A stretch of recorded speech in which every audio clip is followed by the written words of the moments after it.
Okay, so it's been a while since I've done a video on a car. Well, today I have a car to do a video on. And it is the latest Suzuki Swift, which is the top of the range model that I have right here, which is the GLX. And I'll go through everything you need to know based on the specs, pricing, and just how well it does on the road. So let's get started with the video. Okay, so looking at the front, it's not too bad of a design for the front of the Suzuki Swift. It does have some fake vents here for the engine cooling.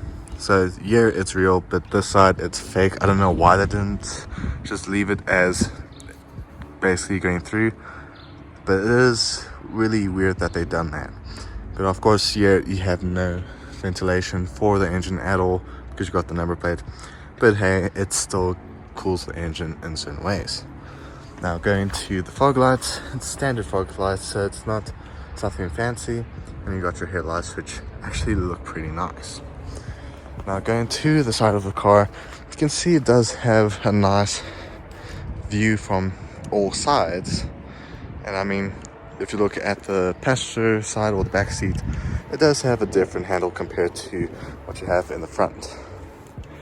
Now going to the back of the car, which is where most people see you basically in the road or in traffic, it does have a nice look at the back. It even has a decent curve around it. It almost reminds me of something like the Nissan Micra. Okay, so let's look at what's inside the boot. Now, you do get a decent amount of space in the boot. It's not too bad. It can store maybe about 1 or 2 suitcases if you stack them. Your spare wheel is underneath here, which is a biscuit wheel, so it's nothing too fancy compared to other cars. But you do get enough space to store stuff, and of course you do get more space by dropping the seats. Okay, so going to the engine of the Suzuki Swift, you do get a 1.2 liter 4-cylinder engine that produces 61 kilowatts and 116 newton meters of torque, which is not too bad, but it can do more of performance because it does lack the power to basically go up hills sometimes. I mean, you do have to go up hills depending on the height and the angle of the hill. You do have to do about at least 4th gear to 5th gear up some hills. Okay, so now I'm in the back seat just to give a bit of a tall person perspective of how this car is for people around about 6 foot tall or 6'1", which is my height. And it's actually not too bad, especially with the driver's seat in the position the way I drive. So it is enough space. I mean, you do get decent amount of legroom, which I'll show you guys now. But you do have this about a hand's width or hand's thickness of head space, which is more than enough you need for simple travels around town or a short, I guess, trip. Now this is the leg space that you do get. It's not too bad with the 6'1" tall person type of seat layout. You do have your knees a bit touching here, but it's soft fabric, so it's not going to bother you or stick your leg. But going to the carpets on this car, it's actually not too bad. It's a bit of a pattern. It does have some grip to it. It does have the white skirtings, which is pretty nice, I would say. You do have decent amount of space for your drinks. It's not enough, but it should be enough for a simple trip. Okay, looking at the interior of the Suzuki Swift, it does have a pretty nice design. Now with the steering wheel, you do get a nice leather feel to it. It does have some stitching here, which is actually really nice that they've done that. It does have a nice flat spot here at the bottom of the steering wheel, which you can probably see in most sports cars nowadays. Now the speedometer and that is actually not too bad. It's a simple design. But going to the middle of the console, you do have your air cons, your hazards. You even have your media display. You got your air cons and basically defrosting. So for example, if it's too cold, you can defrost the windshield. Now here you do get some sockets to charge your phone or just connect your phone to the Apple CarPlay. But you do get tons of space here, which you can probably put your phone in. You got 2 cup holders here. You got a little spot here, which actually can be used for your keys, which is nice.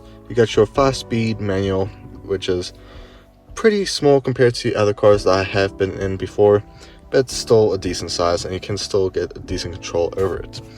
Now, in the back here, you do have a nice little pocket here, which you can use to store change and basically store other things like keys for your house or apartment. But so far, I'll definitely say the interior is not too bad. But the way you can start this car is to obviously push down on both the brake and the clutch, and then just push the start, which it does sound really nice when you start it, and is actually pretty decent. Okay, so I do want to include that this car does have reverse camera, which is actually very useful. But even though it's a small car, it is useful just to make sure you don't go too far back, which is really nice. So it is just a simple reverse, and then it goes to reverse camera. Something I have to include with the car is that when you close the door, it's not closed properly. You have to slam it, which can get annoying, especially if you're in a rush, because you have to try slam it. And I did have to try slam it before I even left because the door wasn't closed properly. But I mean, I guess it's just a simple flaw with most cars like this. Okay, so looking at the pricing options for the Suzuki Swift, there are 3 models you can go for, which has 3 different pricings.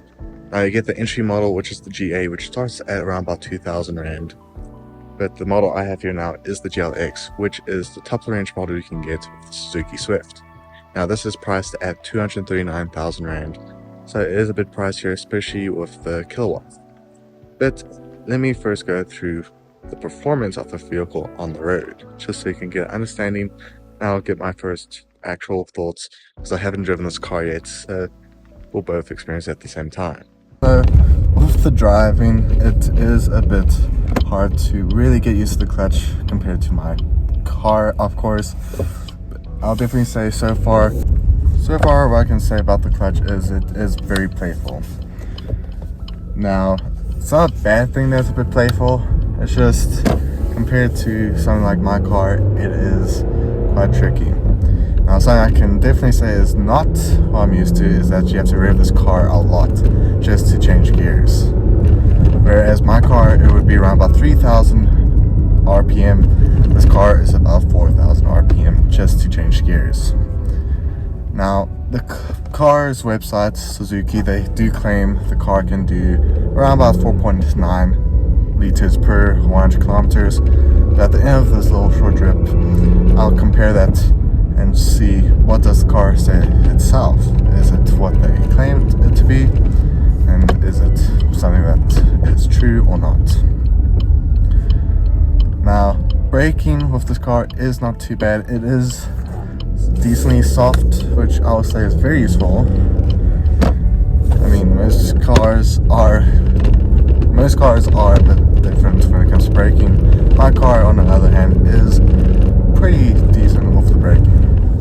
Now, I can definitely say that this car can do around about 60 kilometers per hour just in second gear, which is not too bad. It's not too slow or fast. It's just something that you'll have to get used to if you are, for the first time, getting a new car and just using this as a daily vehicle.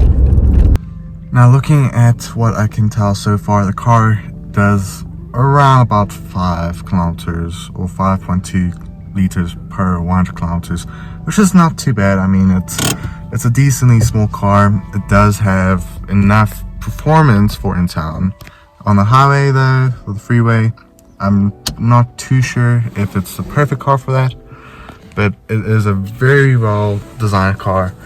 The comfort is not too bad. I mean, it does have fabric seats, but I'll definitely say the clutch is a bit playful. It does jerk quite a bit if it's your first time driving a car like this.